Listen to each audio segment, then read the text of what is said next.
pala ang katagang bahala na. Naaalala ko pa ba nung unahit ang masilayan, paligid ay magulo at puno ng sigawan, ngunit nasa ulit ko, ito ang aking hiling. Ikaw, ang nais ko kasama sa susunod na mga kabanata, ikaw, ang musika na nais pakinggan ng tanging gulong tatanggapin sa magulong mundo natin. Naaalala mo pa ba nung tayo na lamang dalawa, nakatulala, nakatingin sa isa't isa, damang-dama ang inat at pagod at tinaba ang mga luha ay nais ko matakbo ni hindi. Dahil ang sabi mo, huwag iiyak. Tumingin ako sa paligid, mga dingding na tila nakikinig, mga upuan na puno ng tawanan at sa gitna ng lahat. Mga damdamin na nag-aalaw, hindi ko noon napansin. At dito nagsimula ang ating kwento. Mga hindi inaasahang pagkakaibigan, tawanan na umaabot kahit saan, mga yakap na tila mawalang hanggan. At sa likod ng mga ngiti, may mga aninang nagpupublik. Mga lihim ay binubulong, mga pangarap na sabay natin isusulong. Isang pagtingin na nagbigay init sa puso. Isang paghanga na hindi ko alam kung paano yung pagtapat na nagbigay kulay sa bawat araw na lumipas. Hindi ito magiging madali. Tama bang sumugal ako muli?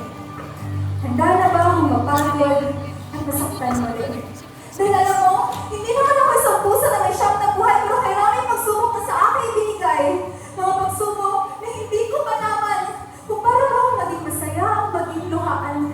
At sa mga sandaling iyon, na ako'y pagod na isusumuko, sumigaw, umiyak.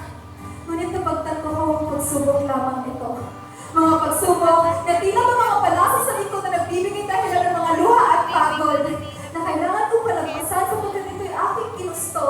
Pinilit ko ito kahit alam kong mahihirapan naman ako, sumugal ako. Kahit alam ko sa umpisang naman hindi naman ako sigurado. Pero bahala na. Dahil isang gabi, habang nakatingin sa kawalan, sinabi ko sa'yo, masaya naman ako nakilala kita.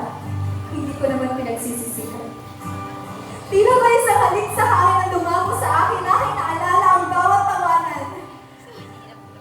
At unang araw na ito'y aking nasilayan.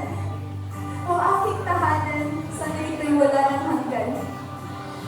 Ngunit hindi mo naman sinabi sa akin na ganito ko nakahapdi ngayon magbawakas ng ganda natin.